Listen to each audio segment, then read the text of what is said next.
The little girl obeys and steps away. Now that he is alone, Invincible says that he will have to see the Lord. Once they arrive at the place, they notice how the site has an artificial elegance.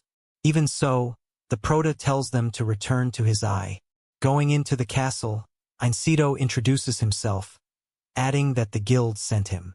That is when a boy comes down, saying that it is an honor to finally meet the famous dragon slayer, introducing himself right there as Nigan Bonashik at last. After that, the guy invites our protagonist to tea and to a dessert. However, when he tastes it, he realizes it is super salty. Even so, he tells him it is tasty. But then Nigan also tastes it, notices it is salty, and therefore apologizes, saying that he always puts his foot in it. Changing the subject, the Prota asks him to tell him more about the demons that have appeared here today. Nigan tells him that he has not seen them in these lands, adding that since they border Abysswood, maybe they spread rumors like that because in that place there really are monsters, asking him to please return and say that in his lands there is no problem at all. Even so, the Prota asks to take a look. This is because he notices how the people are worried, adding also that on his way here he defeated Hydra. This shocks Nigan a lot and also scares him, shouting that when Hydra was in the village no monster came close. Because of this he yells that they had planned to sacrifice a girl, yet for him sacrificing one life saves many more, asking him if he plans to protect these people forever.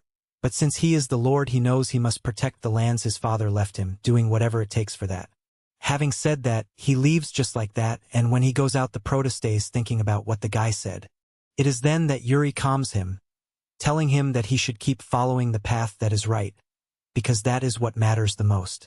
Back with Nigan, he asks his mirror in great desperation what he should do, and the curious thing is that he calls it Shadow.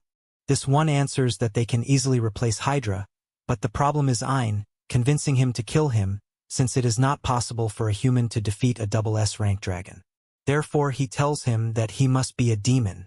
At first Nigan hesitates, but Shadow manipulates him, telling him that he trusts him because he has never deceived him before. This finally convinces Nigan, who happily accepts killing Ein.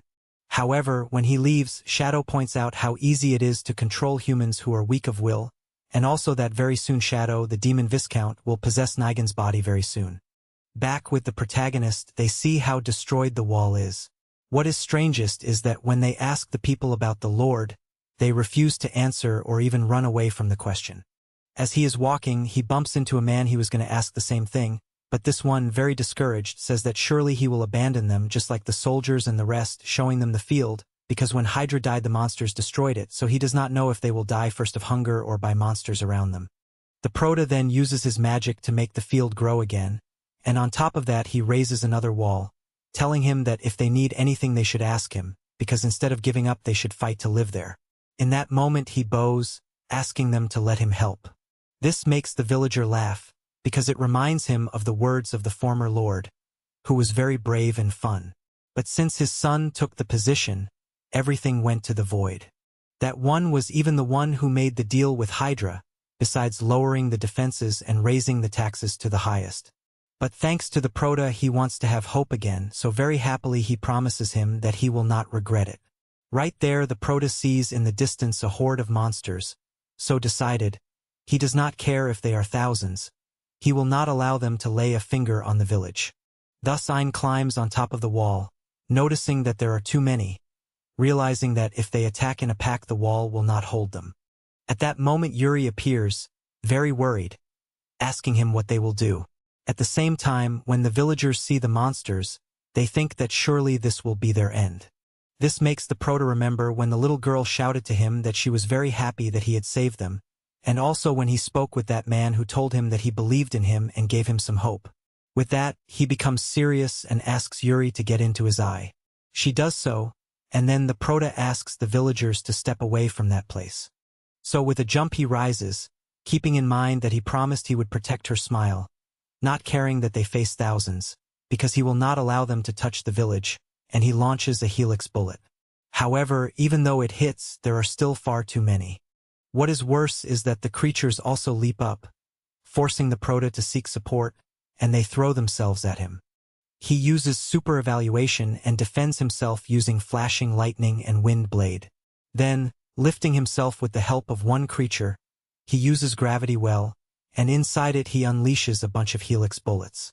Even so, there are still more, so he uses back attack and double mirage, with which he finishes them using steel threads, which leaves the whole village astonished because he has just defeated a huge number all by himself. That, in the mind of the Proto, will be before them.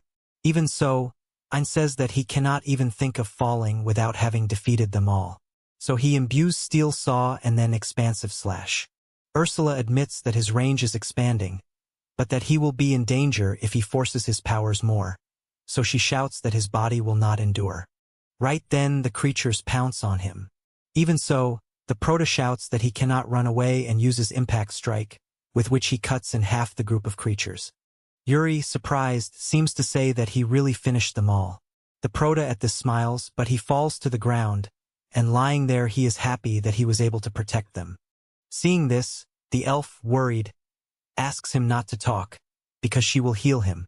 While she is doing this, Ursula appears, noting in her mind that Ein is incredible, since not even the healing could keep up with the blows, but even so he eliminated all the monsters by himself.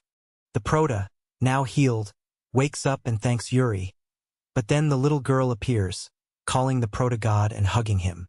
In the same way the other villagers thank him too. However, the villager from the previous chapter asks if they will really be able to go on like this. He asks it because Ein almost died protecting the village even though he barely knows them, asking them to question what they have done, pointing out that they have only complained about the situation while they waited for a certain death. The villagers, hearing this, do not know what to answer, because they fear what the Lord might do. The villager, furious, reminds them that they only make excuses, asking them if they did not feel anything when they saw Ein fight, shouting that he saved his life and also his dignity. This last part motivates the villagers, who, tired of this, they decide to fight. Seeing this, Yuri asks him to look at how thanks to him the villagers want to live again. This obviously makes him happy, and Yuri feels the same. Ein adds that now he feels a little closer to her, because when they met she also helped him, but he also admits that she gave him much more, such as dignity, confidence, courage, and other feelings.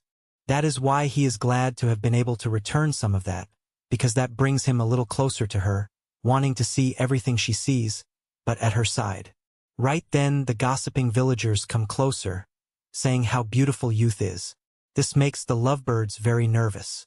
One of the ladies asks them to leave them alone, and another, now decided, says that he will not let anyone boss them around. But right then the very person appears, asking what he has said about him. The villagers get scared, but one of them tells the boy that no one will obey him, which the others support, throwing in his face that Ein was the one who saved. Nigan tells them that they are being deceived, because Ein is a demon. Since a plain and ordinary human being cannot defeat Hydra and a horde of monsters, he deduces that he came to take over Rishik, but he tells them not to worry, because as lord of these lands he will protect them as he has until now. Hearing all this, the village does not believe him, and even if he were a demon, they make it clear that he would be 100 times better than what they have had until now. Nigan does not understand this because in his mind what he was doing was to protect these lands.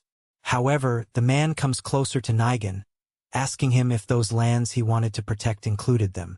Thus they make it clear that they do not need a lord who is willing to sacrifice his people, shouting that they need one who fights for them like his father.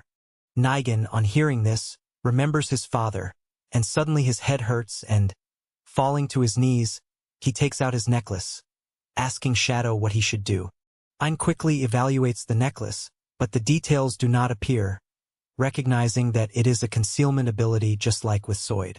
It is then that Shadow, with a smile, says that it is time to move to action, and he emits a miasma with which he communicates with Nigan, telling him that he must keep doing what he says, which is to kill them all, stressing that whoever does not obey him will be of no use, like they did with his father. Nigan thinks he understands because his father died being sick.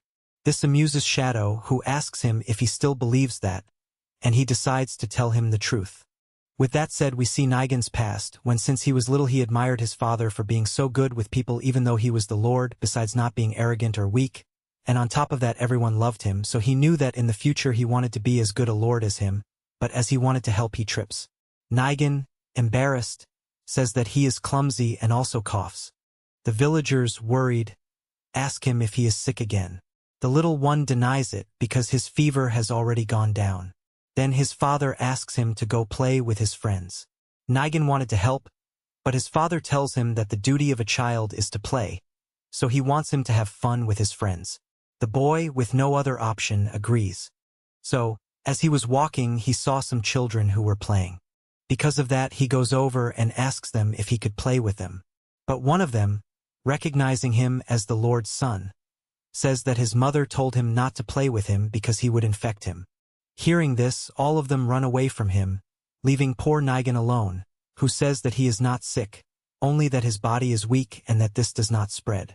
The worst does not end there, because while he was walking crying through an alley, he manages to hear some guys talking about how Nigan does not look like his father, adding that he is an abandoned child from Abysswood. Hearing this, Nigan, hurt, runs away, but he trips while running, and getting up with tears, he now knows that he is not his father's son. Understanding why he is clumsy and weak, and what hurts him the most is that he will never be like him. But right then a voice is heard that answers him that nothing happens if he is not like him, and it is his reflection who tells him to just be himself and do what he wants.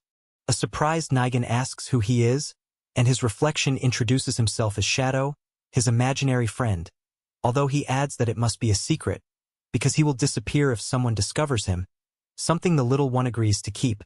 Now very happy because it is the first time he makes a friend, so he did everything with his new friend Shadow.